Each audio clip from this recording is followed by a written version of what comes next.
Hello and welcome to the recorded lesson over the Louisiana Purchase and the exploration of the Louisiana Purchase. In this lesson, we are going to focus in on how we come about acquiring the vast territory of the Louisiana Purchase, and also looking at how Lewis and Clark go about exploring it. First, you kind of need to get a little bit of a handle on what Americans meant when they talked about the West in the 1800s. In the 1800s, especially in the early 1800s, the West was no farther than the Mississippi River. So we're talking about the Appalachian Mountains all the way to the Mississippi River. So not even to St. Louis. Past the Mississippi River would be territory that they did not even really even consider or think about, mainly because it was not part of the United States at this point in history. By 1800, thousands of settlers are moving into this territory between the Appalachian Mountains and the Mississippi River. Many of those people are going to start pushing in to land that is already settled by people, namely Native Americans, and this is going to cause a lot of conflict. As American settlers move farther and farther west, more conflict is going to arise, not only between other nations, like European nations, like the French, the Spanish, also the British, but the people that had already been living there for generations, and generations, and those are the Native Americans. There still are going to be a number of American settlers settling out there, that so many, in fact, that U.S. territories start to become states. They have enough people in them where that number rises above 60,000. If you remember back to when we talked about the Northwest Territory or the Northwest Ordinance, basically you had to have 60,000 people in a territory in order for you to apply to become a state. So during this time, states like Kentucky and Tennessee become actual parts of the United States, as well as Ohio. And all of this is before 1803. The Mississippi River was known as the western border of the United States, but it's not like once you went past the Mississippi River, it just turned into a no man's land, or there wasn't a single human being and it was just buffalo and beavers and flowing streams. There were a lot of people still out in that territory, namely the French and the Spanish, also obviously Native Americans.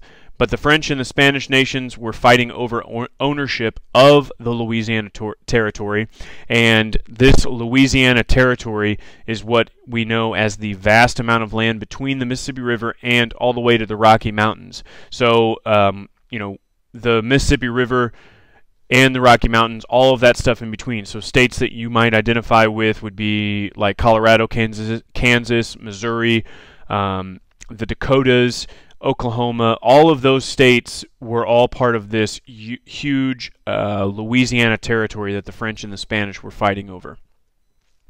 Here you see a map in that kind of peach, red, orange kind of color.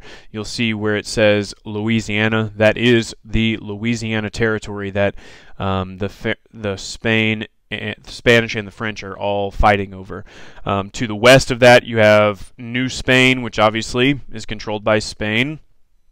In the green, you have the United States as it has become known in and around the early 1800s. You see the states of Kentucky, Tennessee, and Ohio have all been becoming states. The Americans are moving into the West, and more of them are going to be using the Mississippi River to trade. It is basically the main highway of trade and transport in the middle of the country, because if you think about it, they are in the middle of the continent, in the middle of the North American continent. They are very far away, 1,000 or more miles away from the Atlantic Ocean and 2,000 or more miles away from the Pacific Ocean. If you want to move things quickly from the middle of the country into the Gulf of Mexico or the ocean or anything, you're going to need to use the Mississippi River. They would use the river to travel to New Orleans, through the Gulf of Mexico, and then back up the East Coast to visit ports in and around New York and Boston and all that. The Spanish give control of New Orleans to the French. The leader of France, who was Napoleon at the time, wanted to colonize the territory of Louisiana. He wants to do a lot like what the British had done when setting up the American colonies. He wants to set up his own French colonies in the Louisiana territory. Before giving control of New Orleans to the French, the Spanish had actually shut the port of New Orleans down to the United States, and the Americans are very unhappy about this because, like I just said, it's their main way of transport and trade in that middle part of the country. They're very far away from the Atlantic. They're very far away from the Pacific. They have to use the Mississippi in order to go up and down and get all of their goods from one place to another to sell them. So there's a lot of people that are so angry about this that they want to declare war on Spain and France for doing all of these things. So Thomas Jefferson, being the kind of democratic Republican that he is, who wants a small government and people to stay within their own means and not really have a big military and go fight a whole bunch of people, he's hoping to avoid war. So his plan is to go to Napoleon and say, hey, I'll buy New Orleans from you. I will buy the port of New Orleans. I will say that this is going to be ours, and you won't have to worry about us using it. We just need to get in and out, use the Mississippi River. We just want to buy the little city port of New Orleans. But Napoleon counteroffers and says, actually, what I would like you to do is if you would like to buy the entire Louisiana Purchase. So all those thousands and thousands of acres that belong to the French now could be a part of the United States, and Napoleon is offering Thomas Jefferson the chance to buy all of that land. So he goes to Napoleon hoping to just get a little bit, and he actually is offered an enormous thing. So it'd be kind of like going into a mall and being like, oh, I'm going to go buy a new shirt, and then as soon as you walk in, they're like, hey, instead of buying this shirt, would you like to buy the entire mall? It could be yours for a pretty reasonable price. And it's like, well, I don't know if I should really buy a mall. Do I even have the resources to buy a mall? Like, would I even be able to run a mall? Or would I just run it into the ground? Would I end up, causing a lot more problems than I'm worth? Really, all I wanted was a shirt. So, yeah. But, Thomas Jefferson thinks about this for a lot of time here. The area of the Louisiana Territory is larger than the United States at the time, so it would more than double the size of the United States. And the question here is, why would Napoleon want to do this? The main reason is because Napoleon needed money. He was pretty much broke. The French and the British had been going back and forth with one another.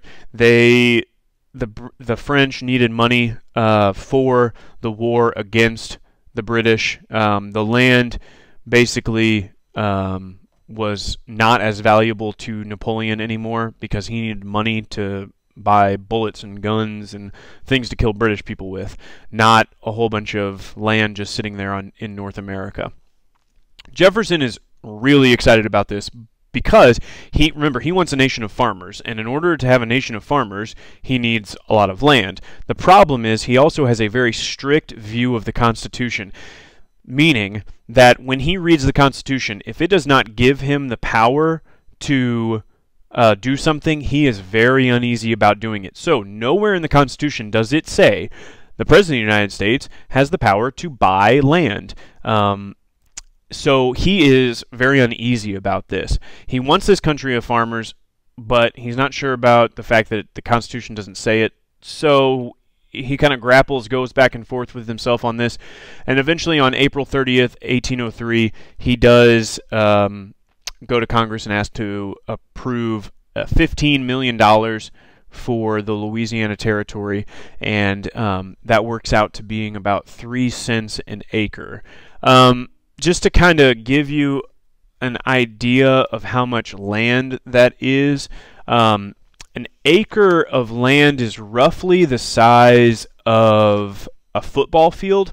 So it'd be like buying the size of land that you see like outside on the football field for 3 cents. And then thinking about that, but $15 million worth of it.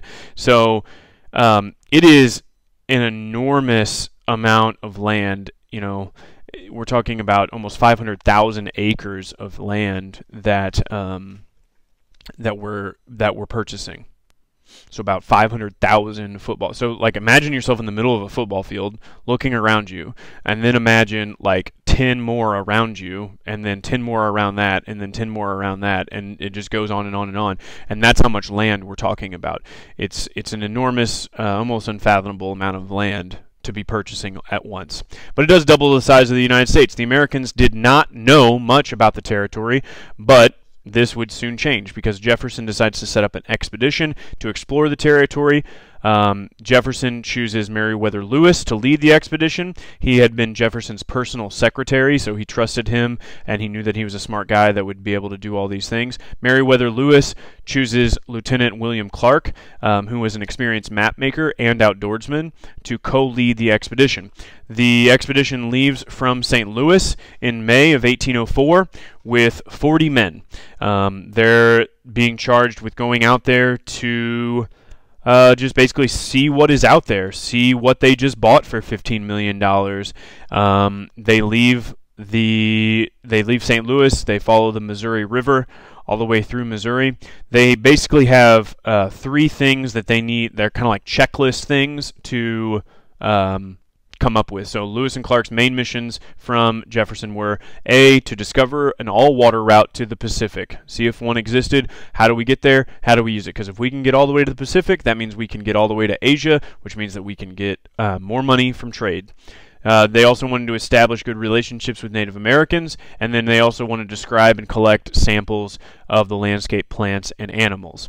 The expedition set up camp for the winter in what is today North Dakota with the Mandan Indians. So they make it through the Missouri River up through to North Dakota. It's about to be winter. They can't travel during winter, so they have to make camp. They make camp with the Mandan Indians.